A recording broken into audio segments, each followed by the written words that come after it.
નમસ્કાર મિત્રો, હું રજનીકાંત રાવલ આપની સમક્ષ રજૂ કરું છું ગરવી ગુજરાત લંડનમાં પ્રસિદ્ધ સુશાંત સુપ્રિય લિખિત વાર્તાનો ભાવાનુવાદ પિતાજીને પત્ર, સૌજન્ય હર્ષવર્ધન ત્રિવેદી, ભાવાનુવાદ Rajul Kaushik, Boston USA, video સંકલન કૌશિક શાહ. પ્રસ્તુત છે વાર્તા પિતાજીને પત્ર. પ્રણામ પિતાજી. 40મા જન્મદિને આશીર્વાદ પાઠવતો આપનો પત્ર મળ્યો. 70 વર્ષની ઉંમરે પણ મોતીના દાણા જેવા તમારા એક સરખા અક્ષરો જોઈને આશ્ચર્ય અને આનંદ થાય છે.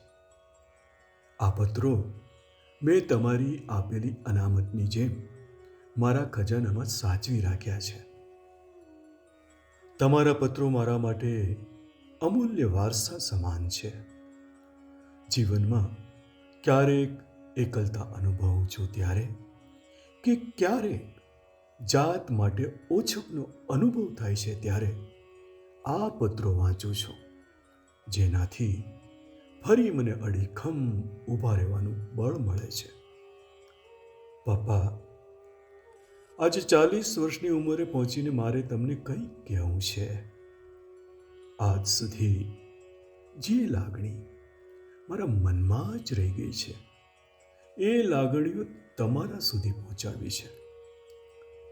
પપ્પા, મને તમારા પુત્ર હોવાનો ગર્વ છે. હું નાનો હતો ત્યારથી તમે જમીન સાથે જોડાયેલા રહેતા શીખવ્યું. મોટો થયો ત્યારે મારા સપનાને પાંખો આપી, સપના સાકાર કરવાની પ્રેરણા આપી. મારી જાતને ઓળખવા મથ્યો ત્યારે મને સમજ આપી. જ્યારે ભાગ્ય અજમાવવા નીકળ્યો ત્યારે પ્રોત્સાહન આપ્યું.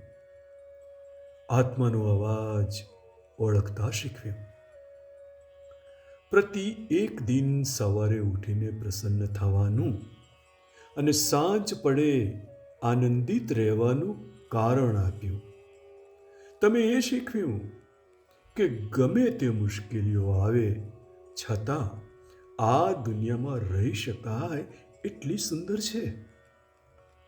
નાનો હતો ત્યારે નાની નાની ખુશીથી મારા ખિસ્સા ભરતા રહ્યા. રવિવારે રામબાગમાં ફુગ્ગા અપાવ્યા, હિંચકે ઝુલાવ્યો, બાજુની દુકાનમાંથી ગરમા ગરમ સમોસા અને જલેબી ખવડાવ્યા. પતંગિયો પકડતા, આજ્ઞાની પાછળ દોડતા, કબૂતરોને ચણ આપતા, ગલુડિયાને વહાલ ને ફૂલોને સ્પર્શ કરતા શીખવાડ્યો. મેઘ ધનુષ્યના રંગોની ઓળખ કરાવી. પતંગ ઉડાડતા ને લખોટીઓ રમતા શીખવાડ્યું. રજાના દિવસે તમારી સાથે બાગકામ કરીને બટાકા, ગાજર, મૂળા, કોબી, ટમેટા ને લીલા મરચાં ઉગાડ્યા છે, એ કેમ ભૂલાય? મારી હરેક આનંદની પળોના તમે સાક્ષી છો. તમારો પૌત્ર મોટો થઈ રહ્યો છે. એની સાથે હું તમારી ઘણી વાતો કરું છું. એ વાતો સાંભળીને એને તમારી સાથે ચેટ કરવું છે, પણ તમારી પાસે કોમ્પ્યુટર નથી એ જાણીને પાછો પડે છે. આ પેઢીને સંવાદના બદલે ચેટ કરવાની ટેવ છે. એની દુનિયા અલગ છે. એ મોબાઈલ અને કમ્પ્યુટર પર વિડીયો ગેમ રમે છે. ટીવીની ચેનલો જોઈ જોઈને મોટી થતી આ પેઢીને કાર્ટૂન અને પોગો પસંદ છે. મેકડોનાલ્ડ અને પિઝા હટમાં મળતા burger, finger chips, cheese tomato pizza પસંદ છે. ઇમ્પોર્ટેડ ફોરેન બ્રાન્ડની ચીજો ગમે છે.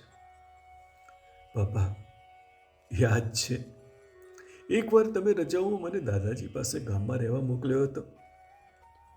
દાદાજી મને એમની સાથે ગામની નજીક વહેતી નદીમાં માછલીઓ જોવા લઈ જતા.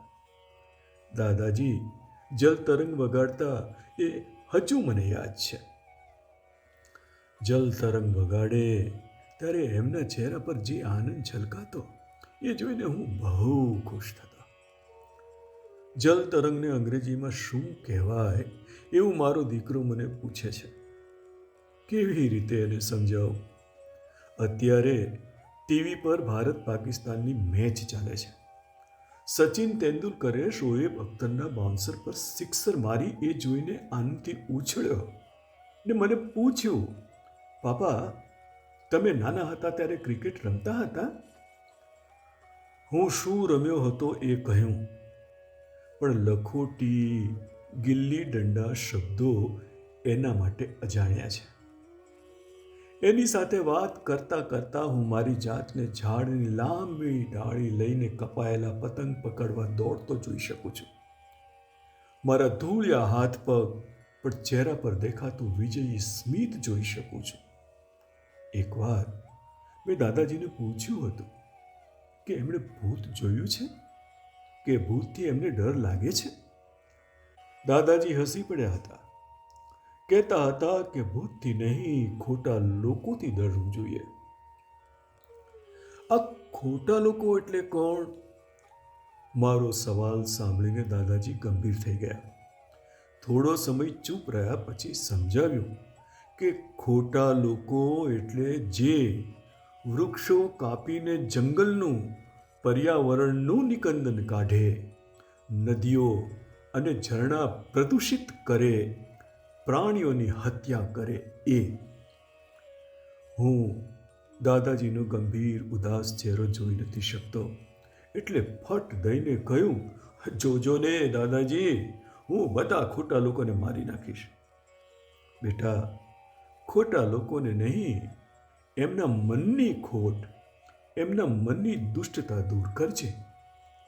પપ્પા, મારી ઈચ્છા હતી કે એકવાર હું મારા દીકરાને દાદાજીનું ગામ બતાવું. ગામનું મંદિર, ગામ પાસે વહેતી નદી, કૂવા, ગામના ખેતરો, ઘાસના પૂળા, આંબા, આંબલી, જાંબુ, જામફળના ઝાડ બતાવું.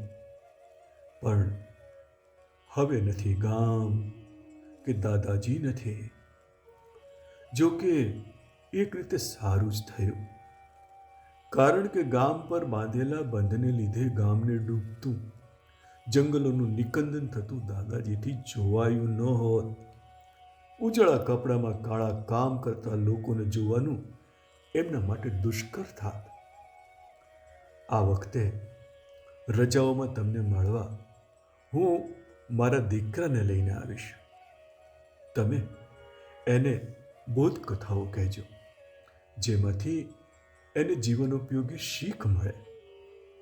યાદ છે, એકવાર આપણે બેંકમાં રૂપિયાનો ઉપાડ કરવા ગયા ત્યારે કેશિયરે ભૂલથી વધુ પૈસા આપ્યા હતા.